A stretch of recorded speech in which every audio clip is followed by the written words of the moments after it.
Muallif Shahnoza Abdullayeva. Ko'chadan kirib kelgan qo'shnisi va yonidagi begona ayolni ko'rib Nazira opa shoshilib qoldi.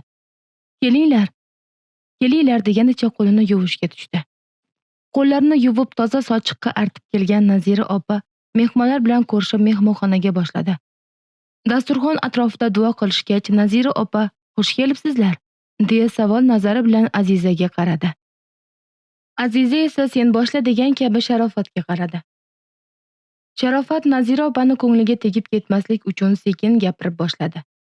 "Opajon, avvalambor uzr so'rayman. Bu meni dugonam bo'ladi. Shahardan kelibdi. Gap shundaki, qizingiz borligini eshitib, sovchilikka boraylik deb meni ham birga yur deganiga birga keldim. Bilasiz, qizlik uyga shoh ham, gado ham keladi. Shuning uchun ko'nglingizga olmang gaplarimizni." Sharofat gapni uzoqdan boshlab kelganiga hayron bo'lgan Nazira opa "Muddoga o'tinglar unda" degan kabi Sharofatga qattiq tikildi. "Opajon, bilasizmi, men qizingizni akamga so'rab kelgandim." Aziza Nazira opaga qarab gapirdi. "Oldindan ochiqchasiga hammasini aytaman. Sir yashirgandan naf yo'q. Gap shundaki, akamni birinchi ayoli vafot etgach, akam yana 3 bor uylandi. Ammo ayollarning qo'li egri chiqdi. Shunga akam endi ishonchli joydan uylanmoqchi. Yoshlari 50 ta." Azizani gaplarini eshitib o'tirgan Nazira opani borgan sari rangi oqara boshladi. "Ming bor sizlardan uzr so'rayman" gap boshladi Nazira opa. "Qaysi aql bilan meni yoshgina qizimni, guldek qizimni 50 yoshli erkakka so'rab keldinglar? Axir o'ylamadinglarmi? Meni qizim hali go'dak bo'lsa. Sharofatxon, sizni ham qizingiz bor oldingizda. Siz ham qizingizga shunday taqdirni ravo ko'rarmidingiz?" Nazira opa alam achchiq ustida kuyib yonib gapira boshladi. Tabiiyki, uni gaplari Sharofatga qattiq botdi. "Menga qarang Nazira opa. Siz meni qizlarimni aslo og'zingizga ham olmang, tushundingizmi? Men qizlarimni qog'ozga o'ralgan qand kabi saqlaganman. Sizni qizingizga o'xshab yeb qo'ygan joyi yo'q. Xudoga shukr. Meni qizlarim bir chiroyli bo'lib yurishibdi. Siz meni qizlarimni gapirguncha, o'z qizingizni tiyib oling. Butun qishloqda qizingizni xulqi haqida gap tarqalib yotibdi. Nima? Oyni etak bilan yopib olaman deb o'ylaganmidingiz?" Sharofatni bu qadar qattiq gapirib yuborishini kutmagan Aziza shoshib qoldi. "Hoy o'rtoq, o'zingni bos, bo'ldi qil. Nega gapimni bo'lasan? Haqiqat shunaqa achchiq bo'ladi." Nazira opa chiday olmadi. Boshiga qattiq og'riq kirdi. Havo yetishmaganini, qon bosimi oshayotganini his qilardi. "Bo'ldi, bas qiling, uyimdan chiqib keting. Ortiq gapirmang." Bazur gapirdi Nazira opa stulga behol o'tirib. "Qizimni chaqiringlar, dorimni olib kelsin." Aziza tashqariga chiqdi-da Maryamni chaqirdi. Maryam yugurib kirdi-da onasining holatini ko'rib darrov dorisini keltirdi. "Oyi, og'zingizni oching. Tilingizni tagiga dorini tashlayman. Qon bosimingiz oshibdi shekilli." Maryam onasiga gapira turib ohista onasini qimirlatmay, og'zini ochishga yordamlashib til tagiga dorisini tashladi. Nazira opani holati yaxshilanganini ko'rgan Aziza va Sharofat xayr manzurni ham nasiya qilib sekingina chiqib ketishdi. Sharofatni uyiga zo'rg'a yetib kelgan Aziza holiga kirishlari bilan dugonasini urisha boshladi. "Sen qanaqa ayolsan? Qanday tiling bordi shuncha gaplarni gapirishga? Bechora ayolga bir gap bo'lib qolganda nima bo'lardi? O'zini qara, qizlarimni gapirganni. Shunga chiday olmadim-da. Ana o'zing ham bolangni gapirsa chiday olmadingmi? O'rningda bechora ayolni qo'yib ko'rginchi? Bolasi har qancha xato qilsa ham u baribir onani joni jahoni. U ham senga o'xshab zo'rg'a farzand o'stirgan. Nima, u ayol o'ziga qolsa shunaqa bo'lsin debdimi? Kim adashmagan? Hamma xato qiladi. Shuni darrov yuziga solib gapirish kerakmi? Kamiga yana bo'ladigan ishni ham bo'ldirmay kelding. Endi men akamga nima deyman? Estis. Ming bor uzr o'rtoq. Ertaga yana boramiz, xo'p? Yo'q, endi sen bilan bormayman. Sen ishni buzding. Bo'pti. Men uyga boray. Akam ham natija kutib o'tirgandir. Aziza jahl bilan uydan chiqdi-da, mashinasiga o'tirib, akasining uyi tomonga yo'l oldi. U bilardi, akasi natijani kutib o'tirganini. O'ylaganidek akasining uyiga kirib borar ekan, oshxonadan chiqib kelayotgan akasiga ko'zi tushdi. Assalomu alaykum, yaxshi o'tiribsizmi? Alaykum assalom, rahmat. Yaxshi borib keldingmi? Xo'sh, menga yaxshi xabar bilan keldingmi? Yo'q-da, aka. Aziza sekin gapirdi. Nega? Nima bo'ldi? Onasi ko'madimi?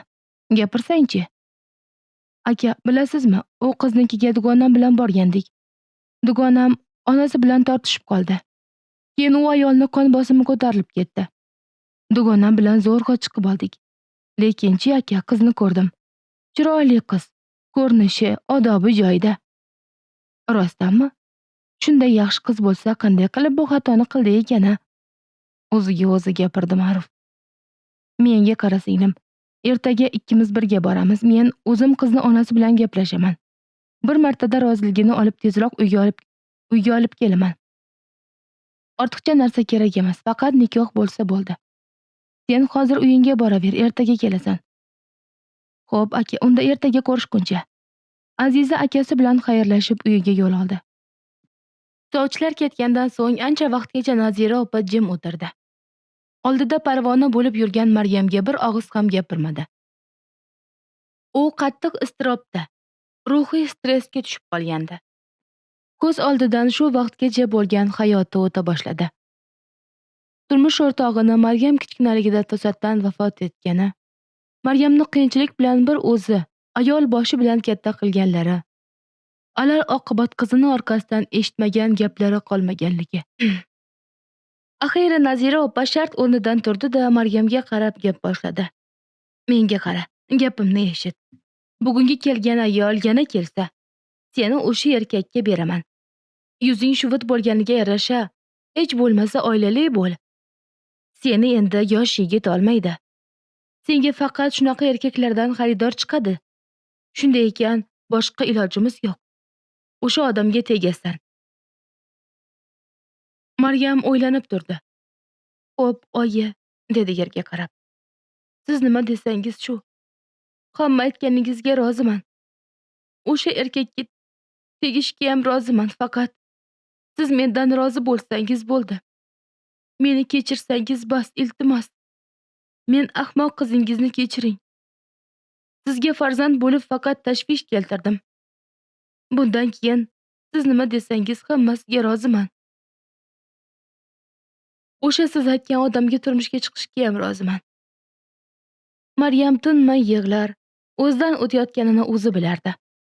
Naqadar ahmoqlik qilganini, yoshlik qilib onasiga bir og'iz dugona sifatida gaplashmaganiga attang qilardi. Ertasi kuni Ma'ruf va Aziza Nazira opalarnikiga yetib kelishganida kun yarimlab qolgan, tushlik mahal bo'lib qolgandi. Maryam onasi uchun yengilroq deb gazga solib qo'ygan sho'rvasini suzish harakatida yurardi. Darvozadan kirib kelayotgan kechagi ayolni va yonidagi yoshi kattaroq erkakni ko'rdi-yu, yuragi orqaga tortib ketdi. Past ovozda salom bergan bo'ldi. Aziza alik oldi. Onangiz uydamilar? Aziza biroz xavotirda so'radi. Sog'liqlari yaxshimi, yaxshi bo'lib qoldimi? Rahmat, ancha yaxshi. Maryam ancha o'ng'aysizlanar, ayniqsa o'ziga ko'zlarini o'qdek tikib turgan Ma'rufdan qo'rqar, tezroq uyga kirib ketgisi kelardi. Hozir oyimni chaqiraman, dedi-da uy tomonga shoshildi. Rangi oqarib kirib kelgan qizini ko'rib, Nazira opa hayron bo'ldi. Ha, qizim, nima bo'ldi senga, tinchlikmi?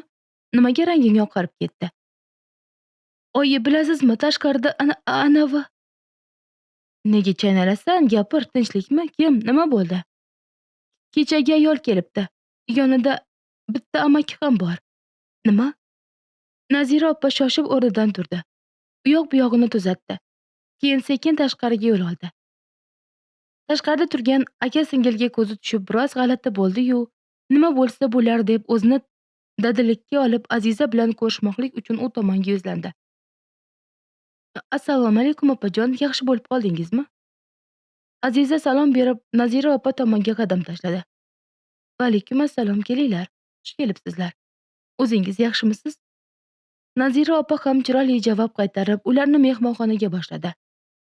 Mehmonxonaga kirib o'tirib, fotiha o'qilgach, Nazira opa gapira ketdi. Xush kelibsizlar yana bir bor. Opajon, yaxshi bo'lib qoldingizmi? Aziza hol so'ray ketdi. Kechagi ish uchun meni kechiring, dilingizni og'ritgani kelmagandik. Dugonam biroz qizishib ketdi. U uchun ham men uzr so'rayman. Ha, rahmat, ancha yaxshiman. Xijolat bo'lmang. Bu hayot shunday ekanki, ba'zida biz xohlagan emas, biz xohlamagan ishlar ham bo'lar ekan. Nachora. Ko'nishdan boshqa choramiz yo'q axir. Opajon, bu kishi meni akam bo'ladilar. Ismlari Ma'ruf. O'zlari juda ham yaxshi odam, faqat boshidan shunaqa kunlar o'tdi-da. Agar rozi bo'lsangiz, 2+1 butun bo'lib yashashadi. Nazira opa endi gapirishga og'iz ochganda Ma'ruf shartta gap boshladi. Bilasizmi, men sizlar haqingizda ancha ma'lumot, uzun quloq gaplar eshitdim. Albatta bu gaplar sizni va qizingizni sha'niga yaxshi emas. Shunday ekan, yo'q deyishdan oldin yaxshilab o'ylab ko'ring. Qizingizni boshimda ko'tarib yuraman deya olmayman. Ammo hurmatimni joyiga qo'ysa, shunga yarasha hurmat ko'radi. Agar rozi bo'lsangiz, barcha xarajatlarni o'z bo'ynimga olaman. Qizingiz hech nimaga zoriqmay yashaydi. Sizni ham ta'minotingiz bo'ynimda bo'ladi. Yaxshilab o'ylab javob bering. Nazira opa o'ylab ham o'tirmadi. Unga ham kechagi Sharofatning gaplari juda ham og'ir botgandi. Mayli, men roziman. Qizimning kelajagi uchun ham roziman. Aziza va Ma'ruf bir-biriga qarashdi. Ular Nazira opani bu qadar tez rozi bo'ladi deb o'ylamagandi. Opajon, qani bo'lmasa non sindiraylik. Akam va qizingiz birga baxtli bo'lishsin. Amin. Bo'lmasa to'yni bir oy ichida o'tkazib olamiz, dedi Ma'ruf. Boshlanishiga mana bu pul. Qizingizni nima kamchiligi bo'lsa oling, ammo mebel, boshqa narsa, shunga o'xshash narsalar kerak emas. Uyimda hamma sharoit yetarli.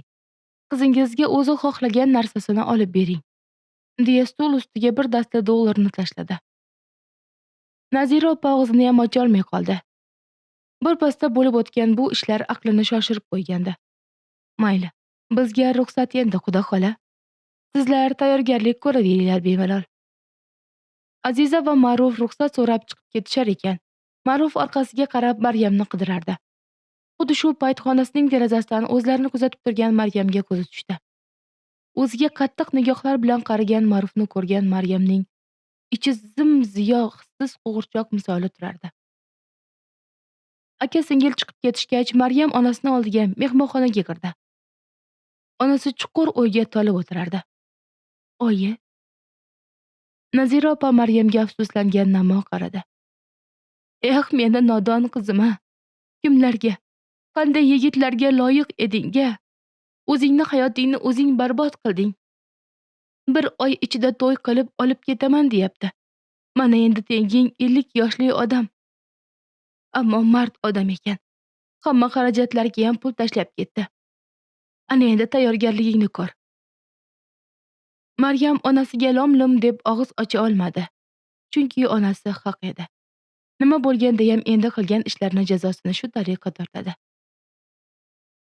Kunlar o'tar, Maryam uchun vaqtning ahamiyati qolmagandi. Onasi bilan birga barcha tayyorgarliklarni ko'ra boshladi. Hash-bash deguncha to'yga 3 kun qoldi. Maryam tunu kun xayolida faqat Farhodni o'ylar, u bilan endi qiyomatda uchrashaman deb ko'z yosh to'kardi. Negadir o'sha kuni daraxtzorga borgisi keldi. O'tmishini butunlay ko'mib, yangi hayotga qadam qo'yishga tayyorgarlik ko'rish lozimligini, endi faqat kelajak bilan yashash kerakligini tushunib yetgandi. Onasiga men aylanib kelaman dedi-da daraxtzor tomonga yo'l oldi. Yo'lda ketar ekan negadir ko'ngli notinch. Xuddi bir narsa sodir bo'ladigandek. Daraxtzorga borgach, birinchi qiladigan ishi bolasining qabrini ko'rish bo'ldi. Do'ppoyib turgan kichkinagina qabr oldida tiz cho'kib ko'z yosh to'ka boshladi. Qaniydi otang tirik bo'lganda. Hozir hammasi boshqacha bo'lardi. Biz baxtli oila bo'lardik. Sen ham meni quchog'imda tirik bo'larding. Men nodon, qilgan xatoyimni badalini bu qadar to'lovi og'ir bo'lishini kutmagandim. Maryam qabr oldida o'tirib, ichidagi bor dardini to'kib sochar. Shu paytgacha nima xato qilgan bo'lsa, barchasini o'zi aybdorligini endi his qilar, ammo foydasizligini ham bilardi. Ko'ngli bo'm-bo'sh. His-tuyg'ularining barchasi ko'nglining tub-tubiga ko'milgan. Bamisoli u tirik haykal kabi edi.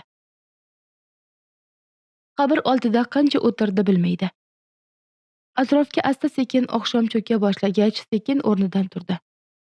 Daraxtzorga barcha qilgan gunohlarining tilsiz guvohlari daraxtlarga qarab ular bilan bir umrga xayrlashdi. Barchasi tamom bo'ldi. Endi men butunlay boshqa odamga aylanaman. Boshqa muhit, boshqa oila, o'zidan 2 barobar yoshi katta insonga turmush o'rtoq bo'lish. Butunlay boshqa muhitga ko'nikishim kerak. Bo'ldi. Endi bundan buyog'iga onam aslo azoblanmaydi. Hayotimda yangi sahifasini ochaman. Hammasini boshdan boshlayman. Maryam o'ziga o'zi so'z berdi. O'rnidan turib daraxtzorlardan chiqib uyi tomonga yo'l oldi. Ko'chasini boshiga yetay deganda, boshini egib ketayotgan Maryamni yo'lini kimdir to'sdi. O'z o'y-hayollari bilan ketayotgan Maryam dastlab e'tibor bermadi. Ammo u odam oldidan ketmagach boshini ko'tarib qaradi. Qaradi-yu, rangi bo'zdek oqarib, titray boshladi. Tili kalimaga kelmas, ko'z oldi qorong'ulashib hushini yo'qotayotganini elas-elas his qilardi. Maryam ko'zini ochganda atrof g'ira-shira, tepasida esa Farhod o'tirardi. Maryam ko'zlariga ishonmay yana qaradi va adashmagandi. Bu Farhod. Nahotki. Maryamning tili kalimaga kelmas, xuddiki arvohni ko'rayotgandek, ko'zi kosasidan chiqquday edi. Maryam, yaxshimisan? Nima bo'ldi? Nega bu ahvolga tushib qolding? Siz qayerdan paydo bo'ldingiz? Axir siz o'lmaganmidingiz? Yo'q, men emasdim o'lgan. Bu yerda anglashilmovchilik bo'lgan. Hujjatlar chalkashgan. Men ishlayotgan qurilish binosidagi tepa qavat nosoz ekan. O'sha yerdan tushib 2 oyog'im tovonimning suyagigacha maydalanib ketdi. Akam bilan birga edim. Akam meni kasalxonaga olib borgan. Men u yerda 1 oy hushsiz yotganman. O'zimga kelib ko'zimni ochganimda esa ancha vaqt o'tib ketgandi. Toki davolanib bu yerga qaytgunimcha ota-onam ham meni o'ldi deb o'ylashgan. Bir o'limdan qaytdim. Akam ham ishonmadi boshda. Chunki doktorlar yashashimga kafolat berishmagan ekan. Bu yerga qaytdim, har xil gaplar eshitdim. Nima, sen turmushga chiqyapsanmi? Ha, turmushga chiqyapman. Siz bilan birga qilgan gunohlarimni jabrini tortyapman. Sizni o'ldi deb qancha qiynalganlarimni bilasizmi? Hatto bolayam o'ldi. Nima? Nega o'ladi? Tushuntirib gapir. Nimasini tushuntiray? Haromdan bo'lganda harom ketdi. Maryam achchiq ustida nima deganini bilmay Farhodga bor alamini sochardi. Endi meni tinch qo'ying. 3 kundan keyin to'y. Sizni sharofatingiz bilan men bir qari cholga tegyapman. Bo'lishi mumkin emas. Hech qachon bunday bo'lmaydi. Tur o'rningdan, yur ketdik. Qayerga? Hech qayerga bormayman. Oyingni oldiga boramiz. Seni hech kimga bermayman. O'zim uylanaman senga. Men nomard emasman. Yur ketdik. Endi kech, juda ham kech qoldingiz. Aslo kech qolmayman. Men tirik qolganimni o'zi mo'jiza. Shunday ekan endi gunohlarimni yuvaman. Senga o'zim uylanaman. Farhod Maryamning qo'ldan yetaklaganicha Maryamlarning ko'chasi tomonga yo'l boshladi. Ular uyga yetib borish kunlargacha atrofga qorong'u to'liq tushib bo'lgandi. Ammo do'kondan narsa olib qaytayotgan Sharofat ularni ko'rib qolishiga bemalol yetarlicha yorug'lik bor edi. Ko'cha chiroqlari yorug'ida bu ikkisini ko'rgan Sharofat ichida o'yladi. Ana, men hamisha to'g'ri gapiraman. Erta-indin erga tegay deb turgan qiz yana bittasini ilashtirib yuribdi. Yana onasi meni qizlarimga osiladi-ya. Meni qizimni gapirguncha, mana o'zini qizini yig'ishtirib olsin. Sharofat shunday o'ylar ichida uyiga kirib ketdi. Maryam uylariga yetgach Farhodga qarab, "Bo'ldi, endi uyingizga boring. Hech nimani endi o'zgartira olmaysiz. Meni tinch qo'ying." Hech qachon. Men hozir oyingni oldiga kiraman. Bor gapni aytaman. O'zim gaplashaman oying bilan. Menga endi baribir nima qilsangizam. Maryam xuddi qo'g'irchoq misoli turardi. Farhod ichkariga qadam bosdi. Uyga kirib kelarkan, orqasidan kelayotgan Maryamni kutdi. Ikkovi birga Nazira opa o'tirgan uyga kirishdi.